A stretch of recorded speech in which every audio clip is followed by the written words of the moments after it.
A portion of this video is brought to you by 8 Sleep.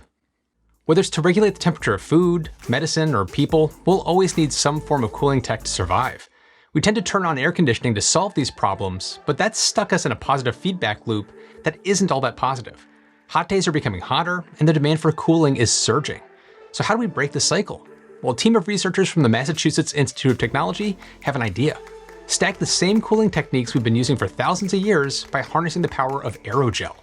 No power, no emissions, no problem? I'm Matt Ferrell. Welcome to Undecided.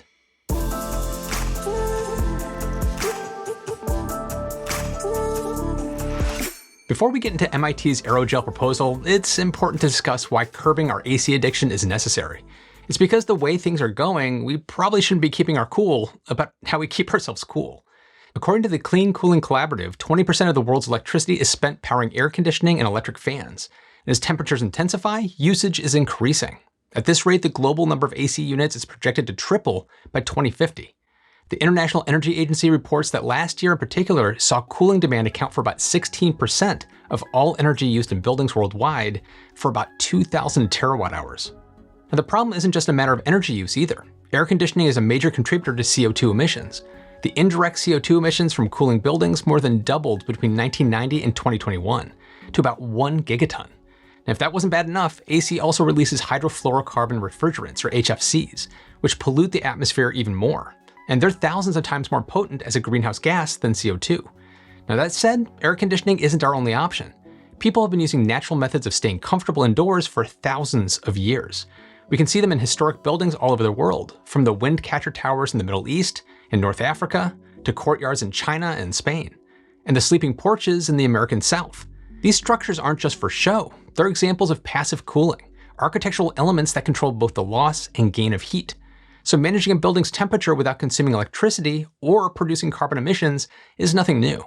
But when it comes to modern alternatives to air conditioning, the passive cooling system presented by MIT researchers in September is unique for its three-pronged approach. The design combines insulated cooling with evaporation and radiation into one convenient package called ICER. It sounds a bit like a frozen drink maker, but it's more like a solar panel that uses the sun's rays to produce cooling rather than energy. So let's break down what all this means. To start, it's important to remember that heat is our literal fair weather friend. It leaves when we need it in the winter and intrudes when we want to avoid it in the middle of the summer. The good news, even though we can't change the ways of an unreliable person, we can get around the way heat behaves with the power of thermodynamics. Here's how ICER does that. First, the IC is for insulated cooling. Now, generally speaking, insulation slows down the flow of heat from warmer areas to colder ones. As for E, evaporative cooling is the process of water lowering the temperature of a surface when it absorbs enough heat to change from liquid to gas, which we experience whenever we sweat.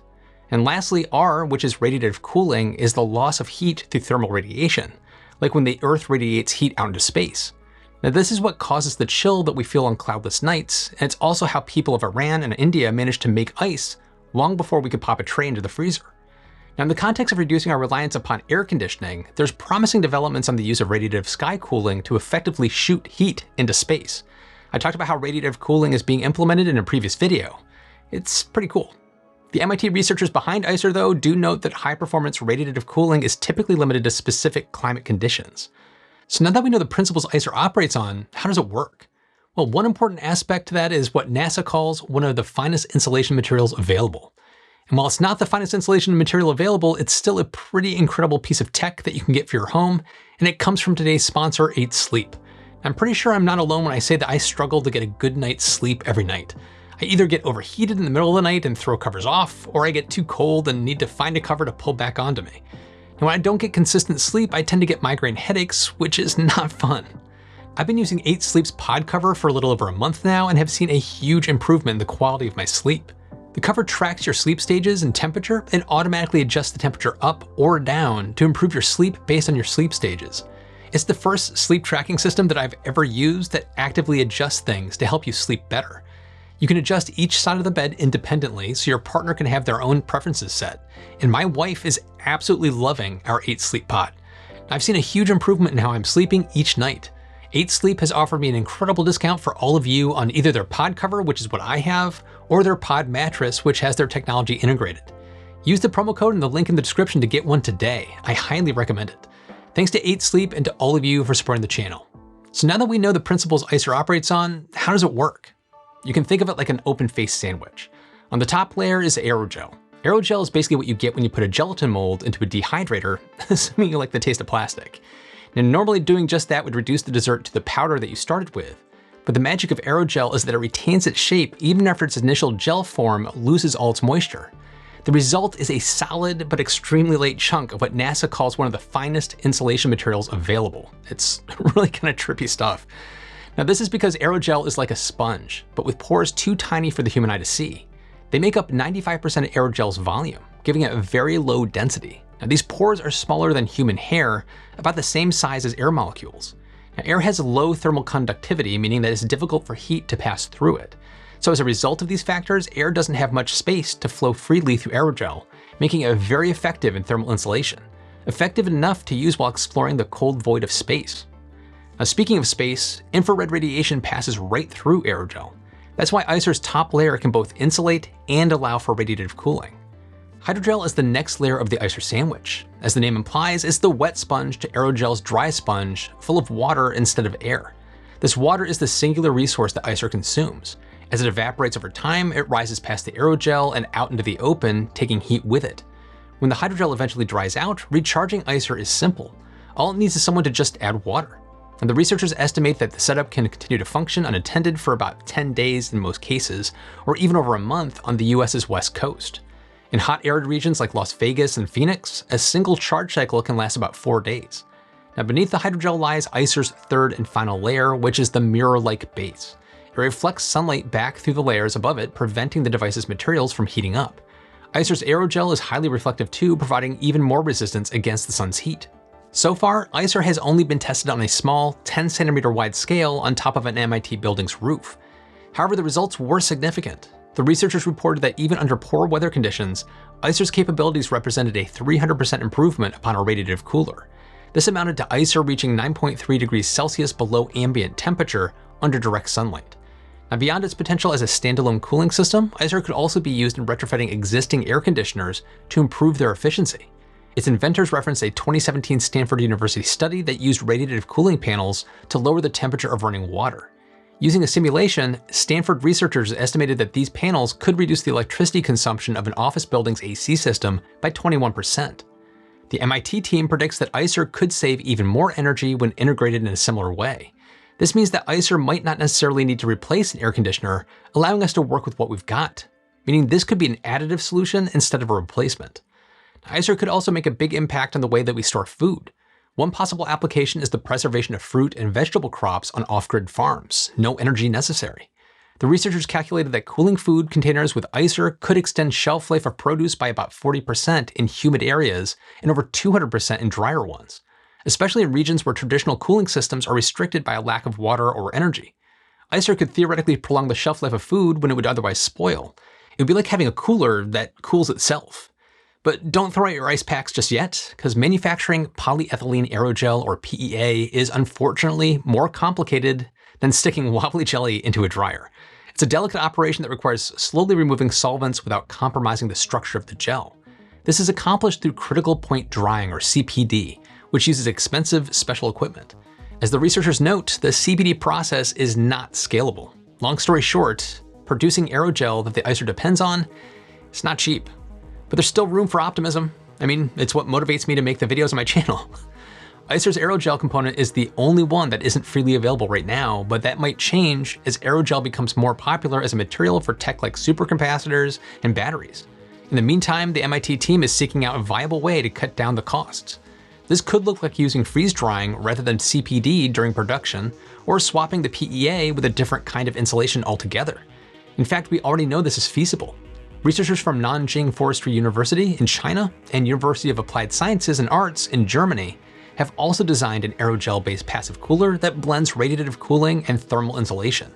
Like ICER, it reflects sunlight, releases absorbed heat, and provides thermal insulation without any electricity.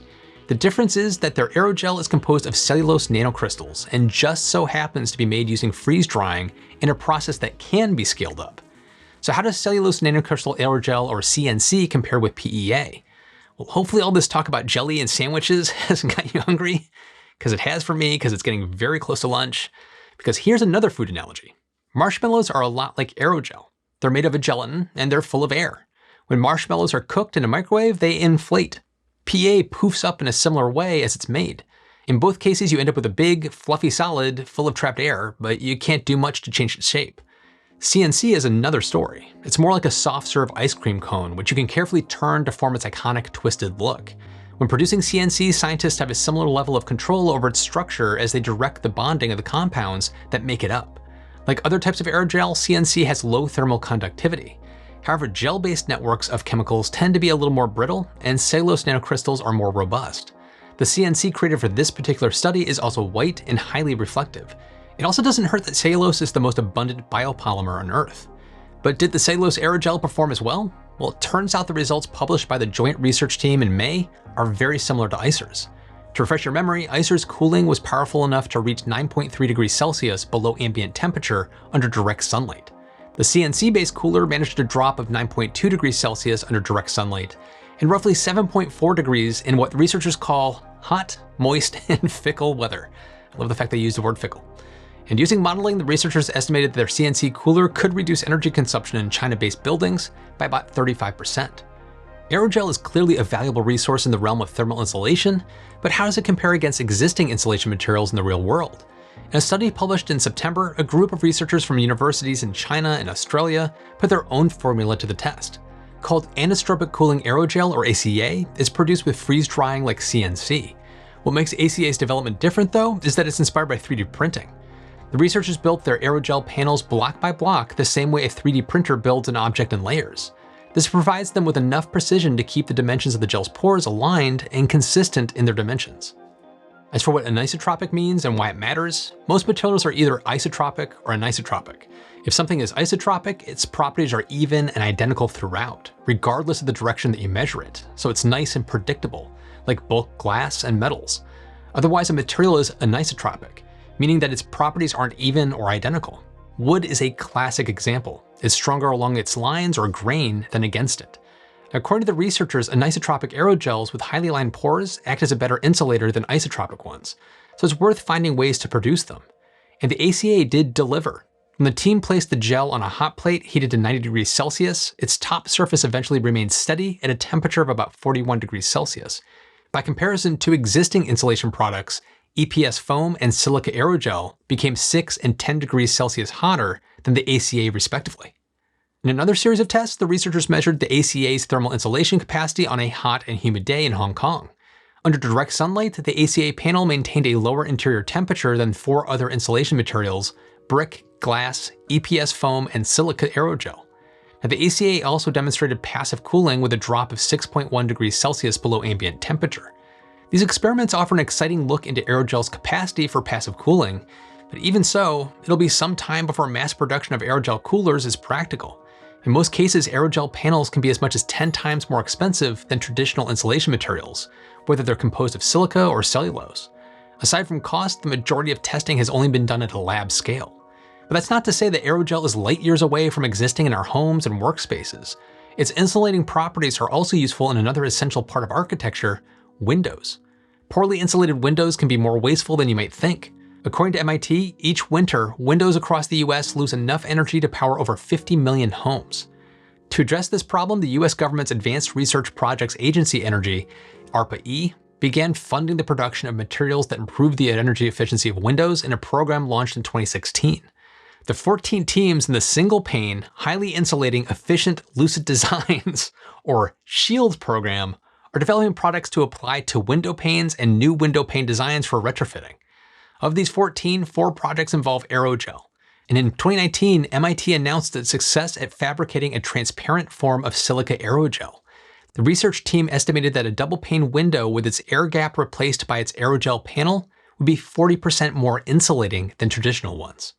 Aerogel-based insulation has already left the lab. At this point, there's a couple of companies that sell windows incorporating aerogel into their construction, or aerogel-based glazing that can be applied to windows and glass roofs.